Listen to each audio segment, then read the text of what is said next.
Title: My husband made me a cup of coffee that had a very strange smell. "Made you a special coffee, honey," he said. I smiled and replied, "How sweet," then quietly swapped the mugs with my sister-in-law, who always bullied me. 30 minutes later. The smell of something rotten. I used to think betrayal would feel like a slap. Sharp, immediate, obvious.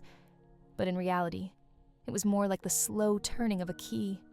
Quiet, precise, and irreversible. Our house looked perfect from the outside. White shutters, flower boxes, manicured lawn. But behind those pretty curtains lived a woman quietly suffocating. That woman was me. My name is Rachel, and I've been married to Tom for 7 years. At first, he was charming, kind, attentive, a good listener. But something shifted after we got married. The man I once knew slowly morphed into someone unrecognizable. Sarcasm replaced sweetness. Control replaced care. And love. That disappeared somewhere between his new promotion and his growing ego. But the real rot in my life didn't wear a wedding ring. It wore perfume, stiletto heels, and a smirk that could cut through glass. Her name was Lila, Tom's sister. She moved in with us temporarily after a breakup almost a year ago. She never left. And from day one, she made it her mission to remind me that I was lucky to have married into their family. "You're not exactly a prize, Rachel," she once said, sipping wine in my kitchen. Tom could have done way better. But hey, everyone has their charity cases. She laughed. Tom laughed with her. And I cleaned the dishes and said nothing. At night, I lay awake, wondering how I ended up here, married to a man who no longer looked me in the eyes, sharing a roof with a woman who treated me like a doormat, and somehow always being the one who had to smile through it. Until one morning changed everything. It was a Saturday. Lila was lounging on the sofa in her robe, scrolling through her phone. Tom was in the kitchen, unusually cheerful. "Morning, babe," he called out. "Made you a special coffee." Something about his voice made my stomach twist. I walked over and saw 2 mugs on the counter, mine and Lila's. I picked mine up, sniffed, and froze. It smelled odd, like bitter almonds and burnt sugar. Familiar, but not from the kitchen. He grinned. "Go ahead. It's my special blend." Behind me, Lila rolled her eyes and reached for her mug. I looked at Tom. I looked at the mugs. And in one fluid motion, I swapped them. "Oh, how sweet," I said, smiling softly. "Thank you, love." Lila took a sip before I could blink, and I watched. Not with malice, but with something far deeper. Resolve. 30 minutes later, it started slowly. Layla was halfway through her mug when I noticed the first flicker in her expression. A pause. Her perfectly glossed lips twitched. She blinked rapidly, as though the room had suddenly become too bright. She set the mug down, pressing a hand to her forehead. "Ugh, I feel weird," she muttered. Tom looked up from his phone, confused. "Weird how?" She squinted at him. "Like, dizzy. My stomach hurts." He tilted his head. "That's strange. You're not usually sensitive to caffeine." I said nothing. She stood up, wobbling slightly on her feet. Her face was flushed. "I think I'm gonna throw up." Without another word, she stumbled toward the bathroom. I turned to Tom, who now looked vaguely uncomfortable. His gaze flicked to my untouched mug. I met his eyes and held them. Neither of us said a word. The silence stretched between us, thick, dangerous, alive with questions he wasn't brave enough to ask, and answers I wasn't going to offer. A few moments later, we heard it. Violent retching. A crash. The unmistakable thud of something heavy hitting the floor. Tom jumped up and ran to the bathroom. I followed slowly. She was on the floor, curled up beside the toilet, drenched in sweat and barely coherent. Her breathing was ragged, her eyes glassy. "Call 911, Tom yelled. I took out my phone, paused, then called, but not before I whispered under my breath, "This is what it feels like when poison comes home." The hospital. By the time we arrived at the hospital, Lila was stable but under observation. The doctors said it looked like acute poisoning. They couldn't say what exactly had caused it until the tox screen came back. "She's lucky," one nurse told us. "Whatever it was, it hit her fast, but she threw up most of it before it could cause lasting damage." Tom was pale and shaken, pacing the waiting room. I sat quietly, hands folded in my lap. "She's going to be okay, right?" he asked me. "Sounds like it," I replied calmly. He gave me a strange look. "You seem weirdly calm." I looked him dead in the eyes. "I've lived with Lila in my house for almost a year, Tom. This is the calmest I've felt in ages." He flinched. "You think I poisoned her?"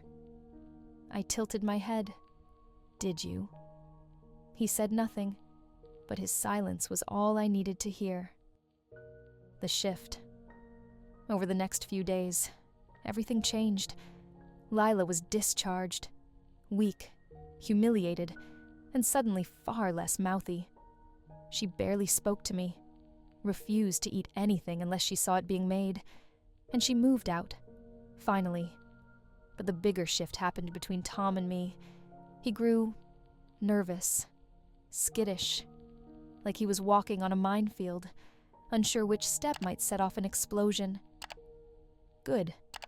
Let him wonder. Let him stew in the paranoia he'd so generously served me for years. Because I wasn't finished. The coffee was never poisoned. Not in the lethal sense. Just a tiny, measured amount of ipecac syrup. A natural emetic. Enough to cause vomiting, dizziness, and fear.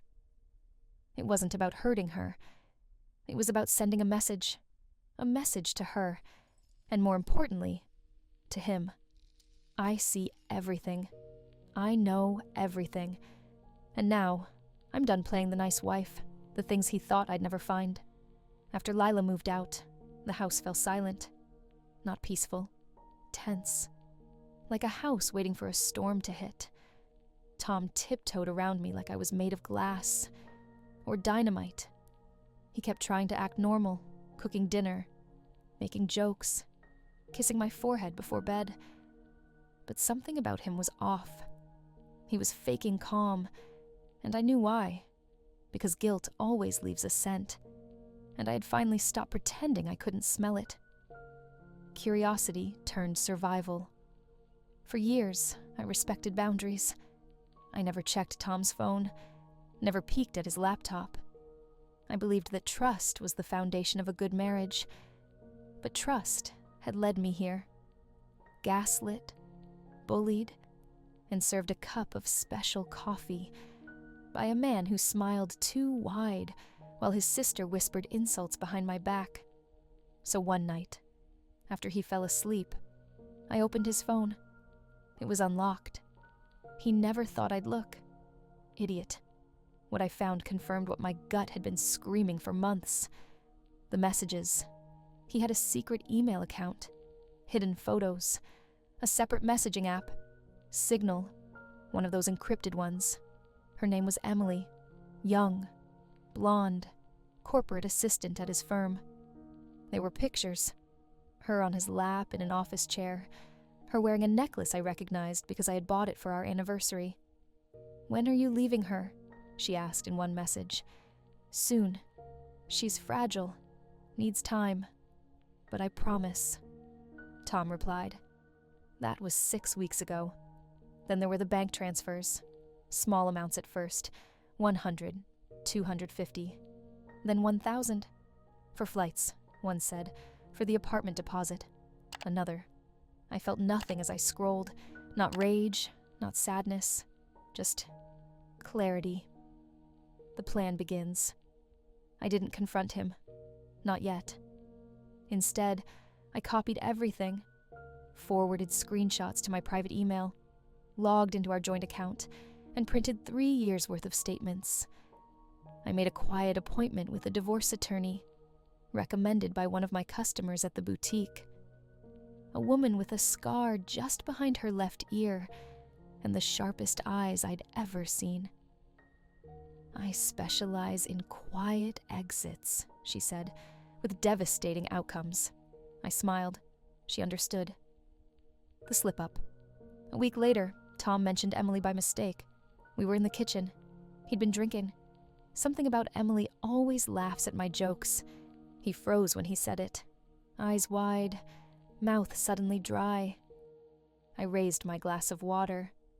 Must be nice to be heard. He didn't sleep well that night, and I didn't sleep at all, because I had a plan now, one that didn't involve arguing or begging or yelling, one that didn't give him the satisfaction of knowing just how deeply he'd hurt me.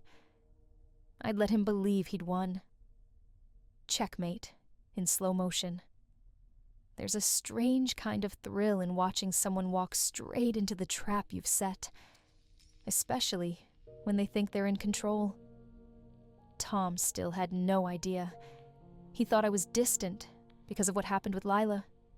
He thought my silence was fear, grief, confusion, number. It was strategy, the move out, that never made a sound. Over the course of 2 weeks, I removed myself from the house. Not physically, yet, but emotionally, financially, and legally. I opened a separate bank account in my maiden name. I rerouted all my income from the boutique to it. I bought a new phone, kept it hidden, and stored copies of every incriminating message and financial transfer Tom had made. I moved my most personal belongings, heirlooms, documents, photos, to a storage unit under a different name. Every step was calculated, every move invisible. And through it all, I smiled when Tom walked in the door. I kissed him goodnight. I laughed at his half-hearted jokes, because revenge isn't loud. It's patient, precise, and best served when they're sure they've won. One last test. The night before everything would change, I tested him. I came downstairs late and found him on his laptop, headphones in. He didn't notice me at first. His face was glowing in the screen's light, smiling at someone. I watched quietly, then stepped forward. "Hey," I said softly. He flinched, closed the screen. "Oh, just working," he said, awkwardly shifting. "Couldn't sleep." "Me neither." He offered me a chair beside him, but I shook my head. "I'm going to bed. Just wanted to say, I love you." He blinked. "I love you too." It was the first time in months he said it without smirking. Too bad he was saying it to the woman who was about to destroy him. D-Day. At exactly 9 a.m., I left the house in workout clothes like any other day. But I didn't go to yoga.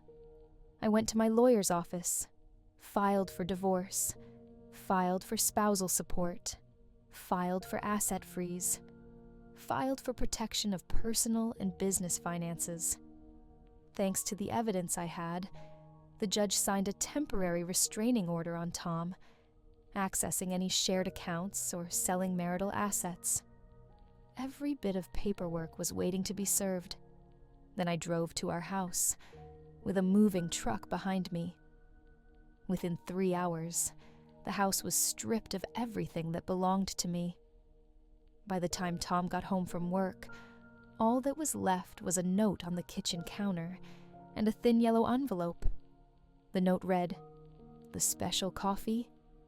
That was a warning. You should have treated me like a wife, not a casualty. Good luck explaining Emily to your HR department. The envelope contained printed screenshots of his affair, financial proof of his lies, and the court's temporary order, freezing everything he thought he still controlled.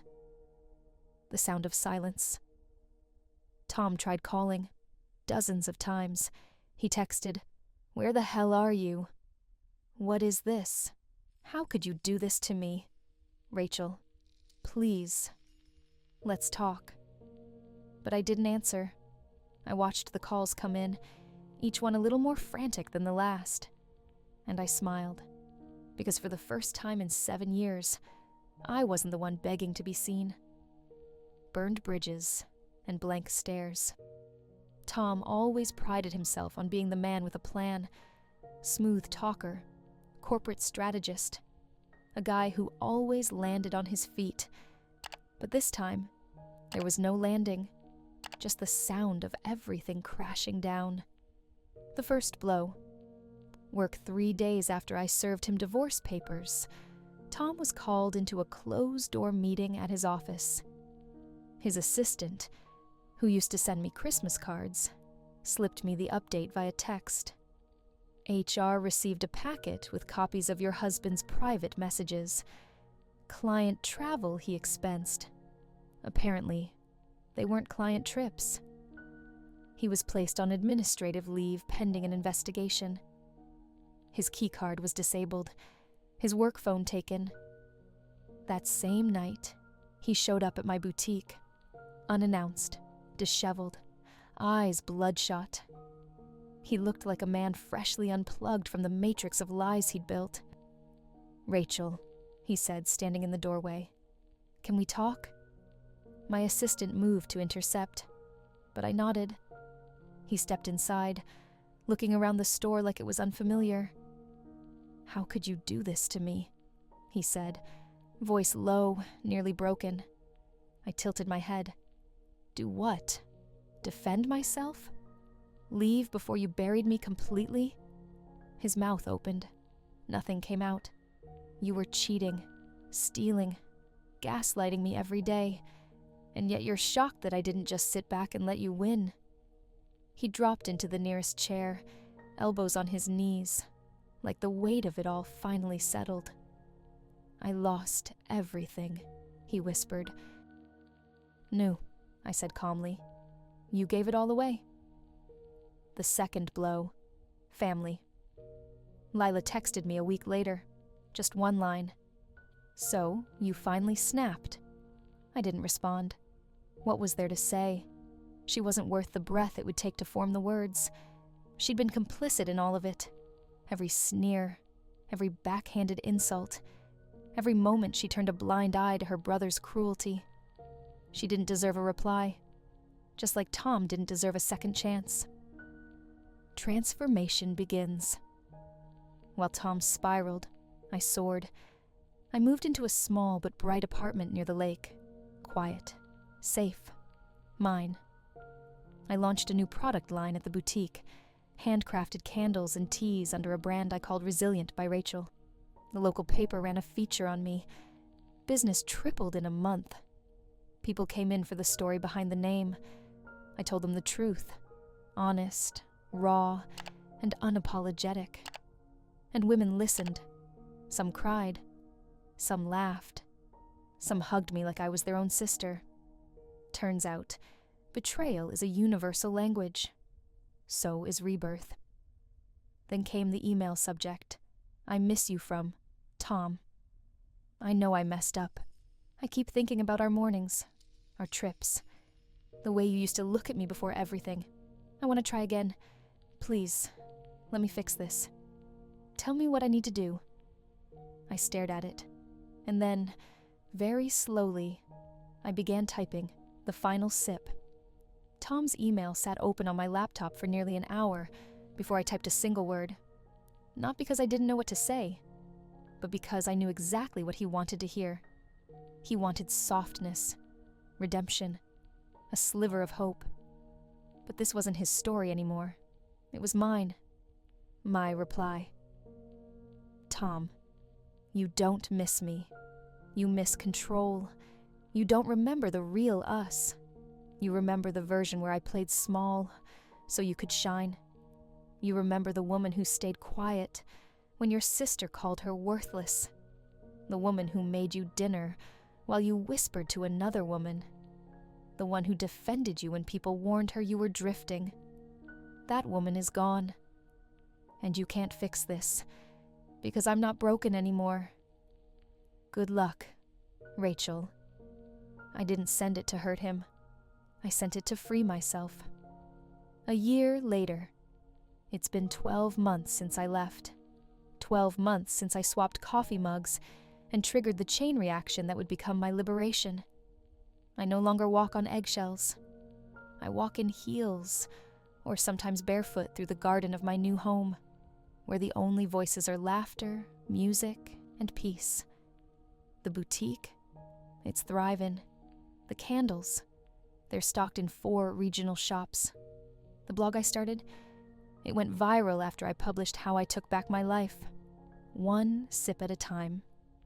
I get letters from women every week, strangers, survivors, fighters. They all say the same thing. Thank you for showing me it's okay to leave before you lose yourself completely. The coffee cup that changed everything. I still have the mug, the one Tom handed me that day, with his fake smile and poisoned soul. It sits on a shelf in my kitchen, not as a warning, but as a reminder that sometimes the most dangerous thing in the world isn't what's in the cup. It's who hands it to you. And sometimes the most powerful thing you can do is choose to sip from a different one. If this story struck a chord in your heart, if you've ever been hurt, betrayed, or underestimated, know this: you are not alone, and you are so much stronger than you think. Tap that subscribe button to join Veiled Revenge, where we share tales that heal, inspire, and remind you that even the deepest heartbreak can lead to the most beautiful new beginning. Share this with someone who needs a reminder that revenge isn't always about getting even. Sometimes it's just about getting better.